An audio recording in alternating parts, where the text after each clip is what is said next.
Greetings, ladies and gentlemen. Welcome to the Nëïgsëndöïg Cöcülës show. My name is Nëïgsëndöïg Cöcülës, the namesake for this here podcast. I decided to go unscripted again this time around. I don't normally go unscripted fully. I've actually been doing a hybrid of notes and then ad-libbing off of those. But this time, I decided to basically go YOLO, and instead, I am just doing everything unscripted.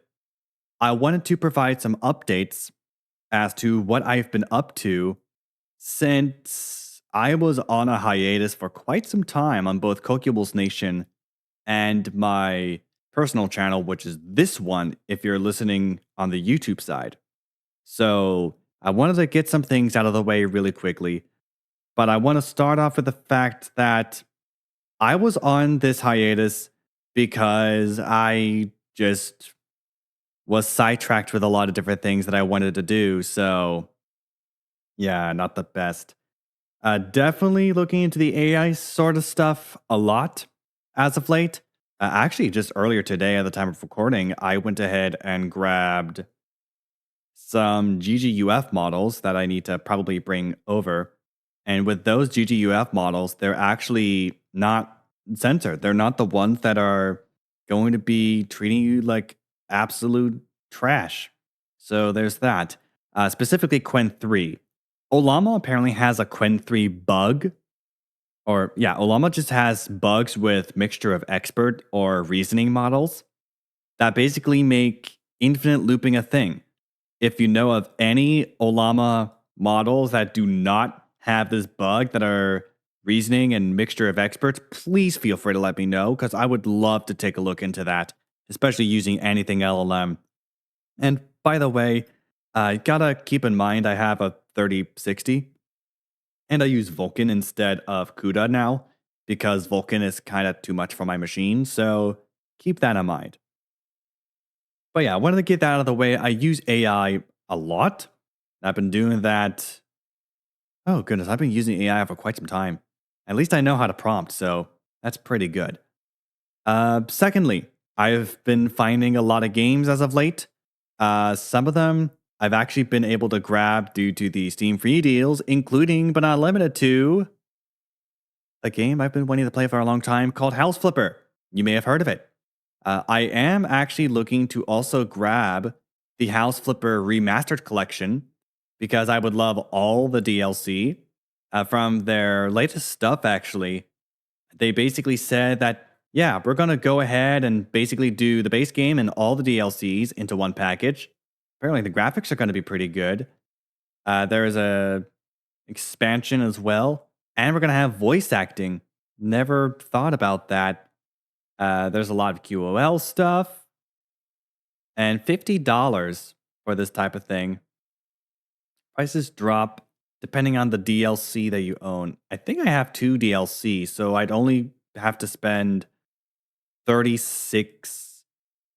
$37. Varies. Party DLC, pop art DLC, and free DLC don't. Oh, bullspit. Okay.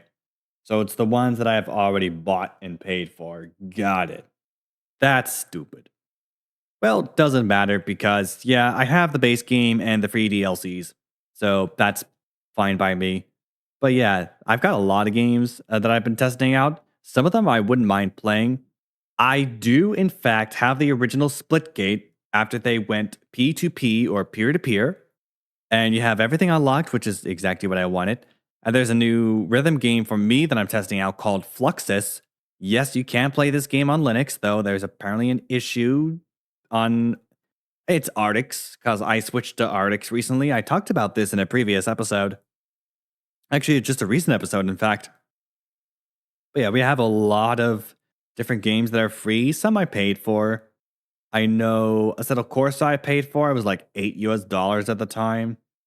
Game Dev Tycoon I paid full price for. PC Building Simulator was about $50. $50. I still have it, even though I only need like one more DLC, and that's the Fractal Design DLC, I think. I have pretty much everything else. It's just the Fractal Design DLC. It's $6. But yeah, that's pretty much all I need. I just didn't They really should have added that to the bundle as well, but no, that's not how that works. Bleh. Well, it doesn't matter. I got a lot of stuff here. Most of it was actually from free deals, and some of them are even free to play. So that's what I have. Also, I did test out a couple of the old Unreal Engine games, Nerf Arena Blast. I've tested that out. It's pretty nice on Linux, though you have to use Wine for that. And Unreal Tournament 3, you also need to use Wine for that because there's no Linux patches for the game that I am aware of right now.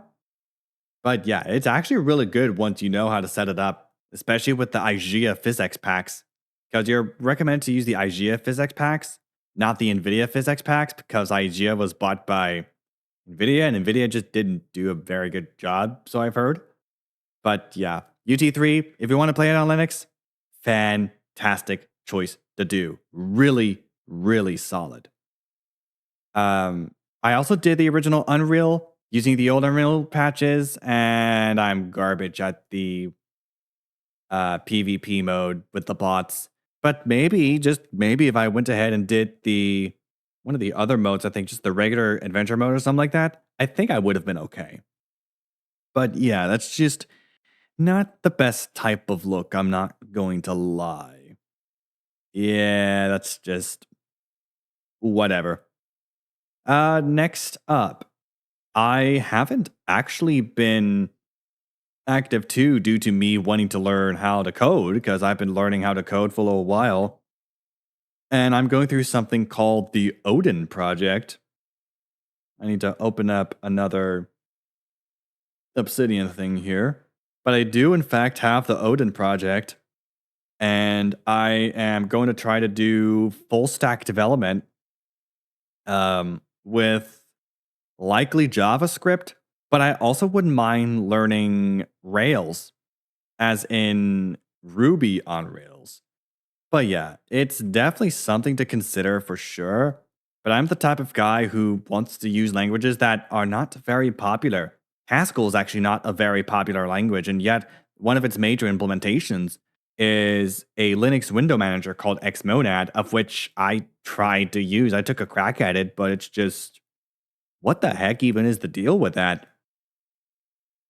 Also, there were some others that I tried to go for. I think there was this one window manager I remember using, which is, I think it is a Lua based one called AWM. It's actually very popular because I think Lua is quite a popular language. So I'm not entirely sure if any of the others are popular as of right now. Likely not, but I don't know if I can confirm or deny that. I likely would have to deny that for now. But then again, I've also tried a crack at learning C++, and I can do okay, but I'm not the best. But yeah, a lot of people are going to try JavaScript in web development because, let's be real, you have to bloat the internet now. Just why? Just use HTML. No CSS, no flipping JavaScript. No, just straight HTML. And I actually did start with HTML and CSS. It's kind of trash. Just HTML, and that's really all I need. HTML would not be that bad if you think about it. I think NeoCities actually uses HTML, and they actually provide sites for free because they're run on of donations or something like that. I'm not entirely sure. Okay, that's just how it do be. Then next, I guess I'll just have to cover the operating system because I think a lot of people are starting to understand that we do have digital ID laws in the books. They are not classified as digital ID laws, but they are the slippery slope that do get yourselves into digital ID. And to prepare for some of that, I changed the operating system that I use from CachyOS, which is Arch based but with System D, to something without System D. I pretty much boycotted System D altogether with OpenRC on Artix. Artix actually was started with OpenRC, as I talked about in episode 36, main episode 36. But that's just the type of thing that I do. There are some things that I'm not really going for anymore. I'm not making music as much. I still do from time to time, but it's not really there right now. There are some new things I am doing with my health, especially considering that I have had a few problems I've been fixing myself. I think I actually talked about this too in a previous episode. This was, oof, boy, a couple months back. But yeah, I'm just not the type of guy who will just try to lose a fight very easily. I'm the type of guy that will try to get through it, even if I have to suffer a little bit, especially plant sweats. Oh boy, the plant sweats. You've got what are called meat sweats. Yeah, apparently, anytime I eat a plant with simple carbs or any carbs and I have too much carbs, yeah, I apparently tend to sweat. That's definitely something caused by plants, at least to me anyway. You might vary though, so who knows about that. But that's just what I personally do on that front. Also, there have been a lot of things that were changing in the tech landscape. And of course, I've been making some changes. I've been on Graphene OS for, gosh, it's been months since I ended up getting into Graphene OS. Maybe it's been about a year now since I even got my Pixel 8 with Graphene OS on it. So I can actually control what I use on my own thought deletion device. Yeah, I'm pretty clear I don't like using a thought deletion device too much. I have it on me because of, well, a lot of different factors I'm not going to get into, but yeah, I just don't really like the fact that it's a thought deletion device and I don't really like using it all that much. Though I will still have it on me at times. In fact, I tend to have it on me around the house when I just listen to stuff through my Bluetooth headphones. Though I would like to get some bone conduction headphones. I'm sure those would be really good, at least for me. Bone conduction, I heard, was actually better for your ears anyway. And yeah, I could definitely use bone conduction. I should probably speak with a couple of my folks about that and see if bone conduction might work for me because I would be able to hear what's going on around me, but I could still have the Bluetooth. So yeah, bone conduction might actually be a very good compromise. I still want to be able to have Bluetooth stuff, but I also want to be able to hear stuff around me if I am being called for something or whatever.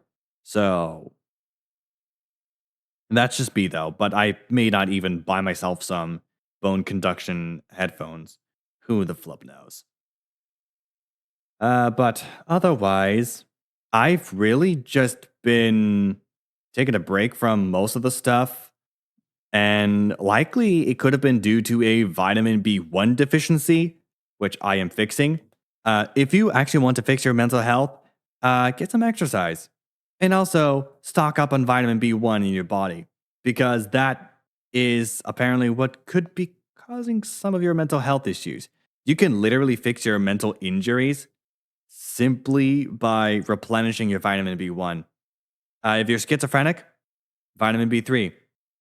Don't believe me? Dr. Eric Berg has videos on vitamin B1 and vitamin B3 being used to fix some of those issues. Schizophrenia is vitamin B3, and most mental health issues are literally vitamin B1. You can take a look at the data he provides, because I can't really provide that here, but I can provide the videos where you can have the vitamin B1 and B3. Definitely the B1 for sure. But yeah, most of the mental health issues I have, well, if I did have any, are likely due to a vitamin B1 deficiency that I didn't even know that I had quite some time back. This was definitely since 2019. I think it was 2019 when I actually had it pretty bad. And I could confirm for a fact that I did indeed deal with a vitamin B1 deficiency that I didn't know I even had, but I fought through it. I fixed it. Yes, I even had thought of unaliving myself. Thank goodness I did not follow through with that. If I did, the price would have been atrocious for me. And I probably wouldn't have been able to forgive myself if I did unalive. But otherwise, I'm still here. I'm still here despite my scatterbrained nonsense. yes, unfortunately, I've been very scatterbrained as of late, and I'm so glad I am not a victim of brain rot. Somehow, any brain rot witchcraft that's thrown my way, I am somehow very, and I do mean verily, immune to it. Because otherwise, yeah, no. I've been told, however, that brain rot started with smartphones, especially with the iPhone. That's when it really started to take shape because they were designed to be very addictive devices and also designed to spy on you. But we're not going to get to that part right now. Even though I tend to deal with local first setups and basically just dealing with surveillance on multiple levels, especially corporate surveillance, which is actually pretty bad. But also, a lot of people don't talk about surveillance from their local governments or their national governments or even religious organizations. I always tend to say that religious organizations should be your biggest threat model because these organizations are the ones who control governments, who control corporations, who control any entity that is behind a lot of these events. It is religious organizations that will do this. And there are numerous of them that have probably some of the biggest influence in world history. Nothing compares, though, I think, to what I talk about in bonus episodes 3 through 6. Oh boy. Yeah, that's on Waveflick, by the way, and I do use Waveflick. I actually helped my semi-retired editor Sokyo post an audiobook over there. Yes, he sounds almost exactly like me, but his voice is lower in pitch than mine. That's the only difference. But we pretty much look alike. Yet I'm balding and he's not. Yeah, he got lucky. But yeah, anyway, that's most of it. But I think I'm just gonna go ahead and end here because I just ramble on a lot and I kind of don't want to ramble too much. But that said, each episode will be released every Wednesday afternoon if there aren't any scheduling conflicts at 4 p.m. Pacific time. You can listen to this podcast on YouTube and a Podcast 2.0 player such as Wavelake, Fountain, Podverse, or AntennaPod. Any of those will work, or anything else that's Podcast 2.0 supported. Oh, wait, do you want to listen to the podcast, but you have Spotify or Apple Podcasts or anything 1.0 based? Don't worry about that. Go onto the YouTube versions, take a look at the description, copy the RSS feed there, and then place it onto your 1.0 player. Spotify, Apple Podcasts, I think Pocket Cast is also 1.0. Doesn't matter. You'll be able to listen to my podcast anywhere as long as you have the RSS feed. I mean, Wavelink uses RSS. But that said, I am out of time for today's episode. Thank you, and good night.